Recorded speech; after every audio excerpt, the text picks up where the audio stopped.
penggunaannya cukup dengan cotton roll, cotton pellet, terus microbrush atau pakai cotton pellet bisa, nggak perlu microbrush. Terus kemudian ada air untuk membilas. Nah, ini dilakukan isolasi bulu giginya, dan ini menggunakan eskavator. Eskavator digunakan untuk mengambil jaringan karies. Nah, ini enamel access cutter untuk membuka jalan masuk ke dalam lubang kariesnya. Caranya dengan diputar kayak seperti ngebor skrup gitu. Tapi hati-hati, penggunaannya harus dikontrol tekanannya supaya jangan sampai giginya jadi sakit atau lepas. Ini perlahan-lahan aja. Tapi ini bagus, bisa dilakukan dan bisa saya waktu saya sering menggunakan ini dan lebih mudah. Kemudian ini ini headset. Headset digunakan untuk mengikir email, dentin dan email yang tajam, kita kikir dengan headset. Kalau nggak ada headset, kita bisa pakai hook. Kemudian ini, cara menggunakan spoon ekskavator untuk membuangnya dengan cara seperti mengerok kelapa. Kalau kita makan kelapa, kita kerok seperti itu caranya membuang. Sampai setelah bersih, terbuang semua sisa-sisa dari kariesnya dan karies yang lunak dan sebagainya sudah terbuang. Kemudian kita bersihkan dengan menggunakan Aquades aja. Tidak perlu kita lakukan desinfeksi. Tidak perlu dilakukan desinfeksi. Cukup menggunakan aqua aja. Air yang bersih kita bersihkan. Ya, seperti ini.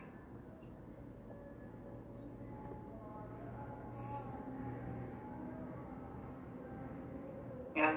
Nah, ini kita lihat itu bagian pinggirnya kan fisurnya tajam, dalam. Sekalian kita bersihkan, jadi nanti ditambal sekaligus menutup fisur yang dalam tersebut. Jadi termasuk jadi preventif sekalian. Nah, ini dibersihkan dengan air, cotton pellet kita basahi dengan air, kemudian kita bersihkan sampai kita yakin tidak ada lagi sisa-sisa karies, sisa-sisa jaringan karies yang tersisa.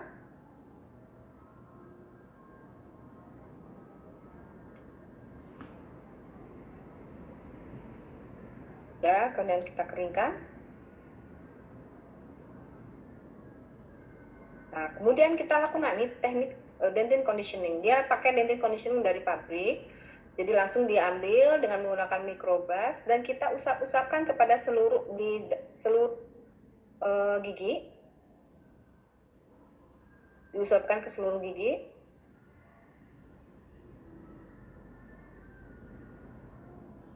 Nah, apabila pada saat kita preparasi kita lihat ada yang dekat pulpanya berbayang, kita aplikasikan kalsil.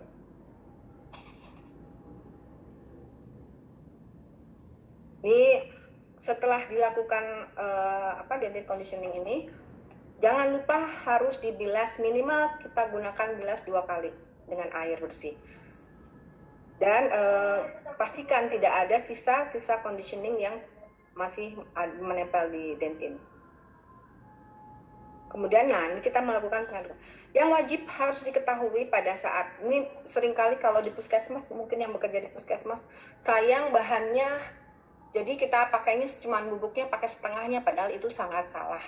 Jadi untuk gelas ionomer, kekuatan dari gelas ionomer itu sangat berpengaruh, dipengaruhi oleh bubuk, perbandingan antara bubuk dengan liquidnya. Jadi harus banding 1 banding 1.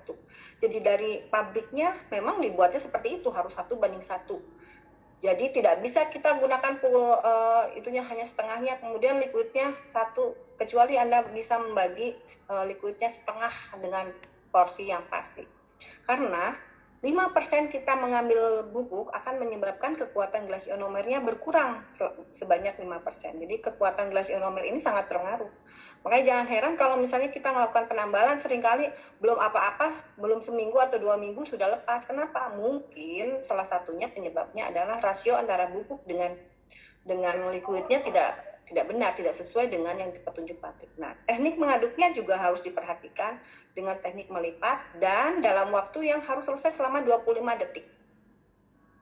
Konsistensinya juga harus dilihat. Kalau misalnya kita mengadu, adukan yang baik adalah yang masih terlihat kilapnya. Kalau sudah tidak terlihat kilap atau udah kering, itu nggak akan nempel. Jadi sebaiknya buat lagi aja, mengaduk lagi. Jadi adukan tuh harus selesai dalam waktu 25 menit dan harus dalam posisi yang masih mengkilap.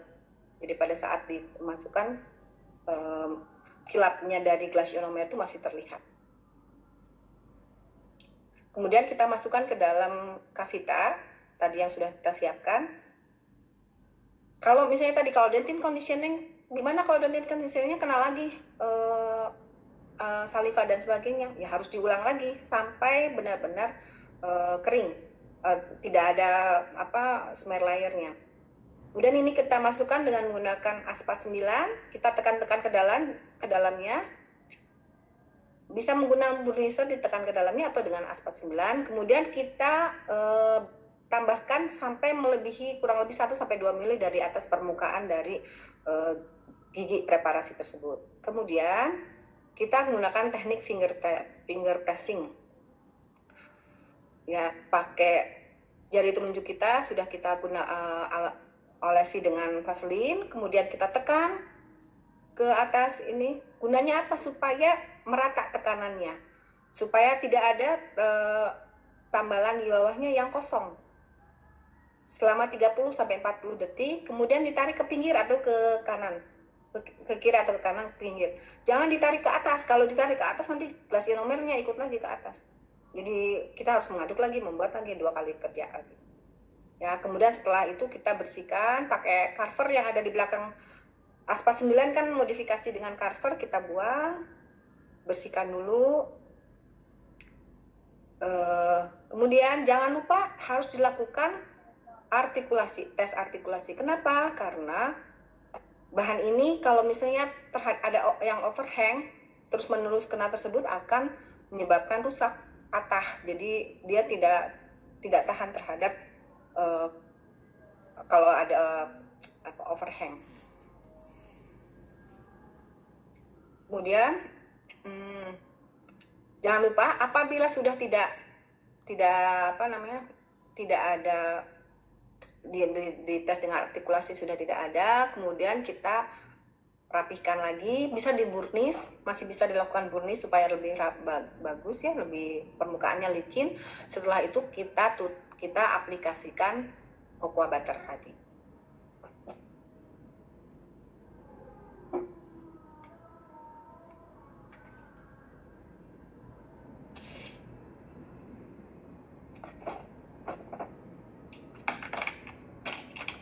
Halo, Bu.